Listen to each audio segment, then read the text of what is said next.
Hi, my name is Claire Peeler, and this is my Project 5 on Rehab for complex spine surgery with spinal fusion. So, what is a complex spine surgery with spinal fusion? A complex spine surgery with spinal fusion refers to a surgical procedure designed to address significant spinal problems that require advanced techniques and expertise. So, this type of surgery involves fusing two or more vertebrae in the spine to create a single stable bone structure, often to relieve pain, correct deformity, or stabilize the spine. So, the first image, this image illustrates a severe spinal curvature, so scoliosis, corrected through complete spinal fusion surgery. So, rods and screws stabilize the spine to restore proper alignment. In the second image, you can see how the rods are placed along the spine from a posterior approach to stabilize and fuse the vertebrae. This technique helps correct spinal deformities and maintain stability post-surgery. So the phases of rehab after surgery are immediate postoperative phase, the early recovery phase, the intermediate recovery phase, the long-term recovery phase, and the full recovery. So for the goals of rehabilitation, you're going to want to promote healing of the fused spine, so allowing the bones to fuse properly by avoiding stress on the surgical site, no bending, lifting, or twisting, as well as supporting healing with rest, controlled movement, and having medical precautions. Restoring mobility and function, you need to gradually regain essential movements like walking, sitting, and standing, as well as preventing stiffness and loss of mobility through gentle stretching and movement exercises. With strengthen supporting muscles, you have to focus on building your core, back, hip, and leg strength to support the spine in recovery. So introducing simple exercises like pelvic tilts and gentle bridges to avoid strain. And then returning to daily activities safely, so reintroducing walking, light chores, and other daily tasks slowly. That is later down the road. Also following teach proper body mechanics, so bending at the knees and to protect the spine. So for phase 1, we want to do pain management, early mobility, walking with assistance, and avoid bending, lifting, and twisting. So in phase 1, the focus is on gentle, low-impact movements to promote healing and prevent complications like stiffness, blood clots, or muscle loss. So exercises are typically minimal and supervised. So for example, ankle pumps are really good to prevent blood clots. Heel slides promotes gentle movement without moving the lower body. Gentle leg lifts prevents muscle weakness, and log rolling helps practice getting out of bed safely. So phase 2, early recovery, weeks 1 through 6. This phase focuses on gentle activities, strengthening mobility, and following essential precautions to support healing. So you could do pelvic tilts for this, so lying on your back with your knees bent and gently flattening your lower back against your bed by tilting your pelvis and holding this for 3 to 5 seconds.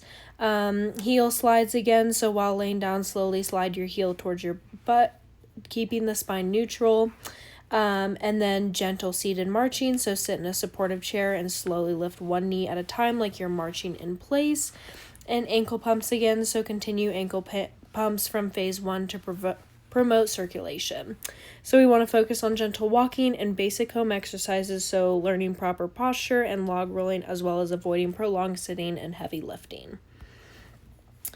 For phase 3, this is our intermediate recovery. This is 6 to 12 weeks. So this talks about gradual increase in walking and aerobic activity, supervised physical therapy, and core and leg strengthening exercises.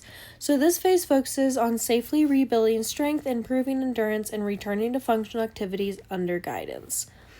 So pelvic tilts with progression, beginning with basic pelvic tilts and progressing to incorporating gentle holds or using a small exercise ball for support. Bridges are another really good exercise when in this phase, so lying on your back, bending your knees, and gently lift your hips toward the ceiling.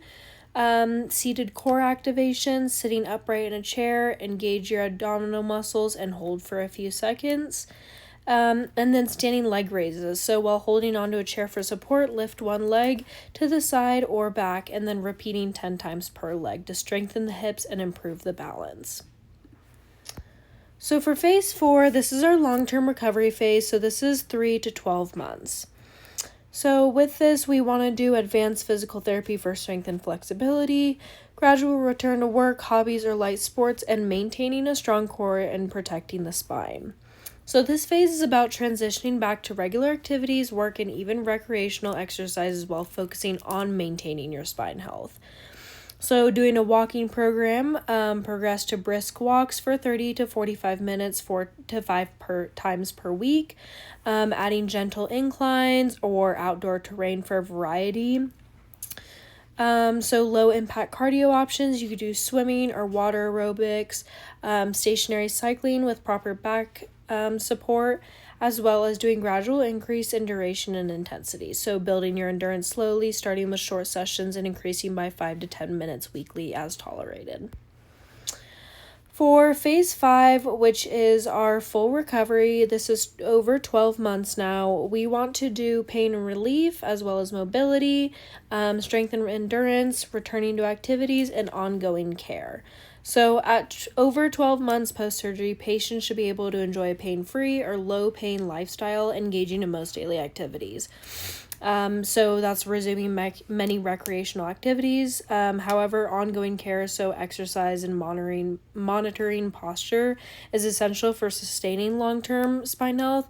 So full recovery is characterized not only by physical healing, but also by the emotional confidence to live an active and independent life again. So we want to continue with that activeness and exercise. So core stability is really good for this. So planks, side planks, and bird dog. Strengthening, we want to do squats, lunges, and glute bridges to work on our leg strength.